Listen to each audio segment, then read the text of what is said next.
सर्व OBC समाज महापंचायत trust ने जातिगत जनगणना में ओबीसी वर्ग के लिए अलग कॉलम निर्धारित करने की मांग को लेकर जिला प्रशासन के माध्यम से केंद्र सरकार को ज्ञापन भेजा है। समाज के प्रतिनिधियों का कहना है कि प्रस्तावित जनगणना में कई सवाल शामिल किए गए हैं, लेकिन ओबीसी वर्ग के लिए कोई स्पष्ट कॉलम तय नहीं किया गया है, जिससे उनकी वास्तविक जनसंख्या का आंकड़ा सामने नहीं आ पाएगा।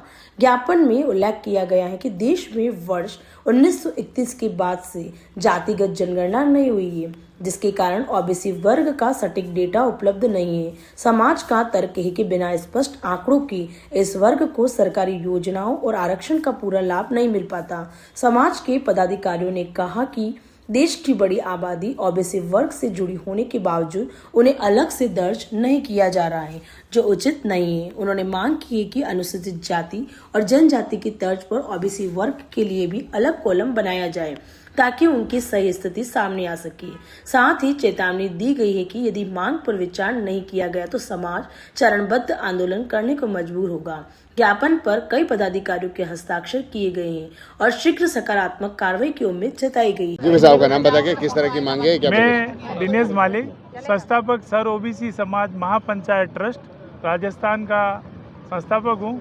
आज हम सब यहाँ पर कलेक्ट्रेट पर 40 समाजों के अध्यक्ष जो यहाँ पर पधारे हैं और उनके पदाधिकारी आए हैं। हमारा निवेदन राष्ट्रपति के को है और प्रधानमंत्री जी, गृह मंत्री जी को है।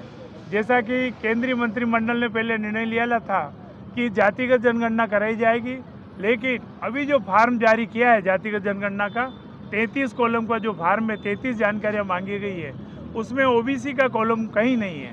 तो हमारा इस संबंध में ज्ञापन है कि जो मंत्रिमंडल निर्णय लिया गया है जातिगत जनगणना और ओबीसी की जातिगत जनगणना कराई जाए। अगर उसमें कॉलम में ओबीसी का कॉलम नहीं होगा, एससी का है, एसटी का है, एक सामान्य वर्ग का है, नहीं होगा तो वास्तविक जनगणना जो सरकार का उद्देश्य है और सबकी भावना के अनुरूप नहीं होगा। इस संबंध में हम कलेक्टर के माध्यम से आज ज्ञापन देने आए हैं कि एक 34वां कॉलम इसमें जोड़ा जाए, उसके बाद ही ये जातिगत जनगणना कराई जाए, ऐसा हम आग्रह करने आए। एक ज्ञापन। दूसरा, जो ओबीसी आयोग जो सुप्रीम कोर्ट के आदेश से बना हुआ है, माननीय मदन जी पाटिल जिसके प्रदेश ओबीसी आयोग के अध्यक्ष हैं, उनकी नेतृत्व में जो टीम बनी हुई है, उन्होंने एक 19 कॉलम का फार्म सभी कलेक्टर और मुख्यमंत्री को देकर के उसमें जानकारी मांगी गई कि आने वाले स्थानीय पंचायत चुनाव और स्थानीय निकाय चुनाव में इनकी वास्तविक जातिगत ओबीसी की जनगणना का आंकड़े हमें दें, उसी अनुसार सिफारिश करके आगे वाले चुनाव हो। यहाँ पर पूर्व में जब कलेक्टर साहब केवल प्रज्ञा रमानी जी के पास चार था, उन्होंने 27/10 को एक आदेश निकाला और 1700 परगणक नियुक्त किए थे जो घर घर जाकर के सर्वे करेंगे, लेकिन उन परगणकों को न तो कोई प्रशिक्षण दिया गया, न कोई जानकारी दी गई, न वो 19 कॉलम का फार्म उपलब्ध कराया गया। तो हमारा इसके विरोध में पूर्व में भी हमने ज्ञापन दिया गया था।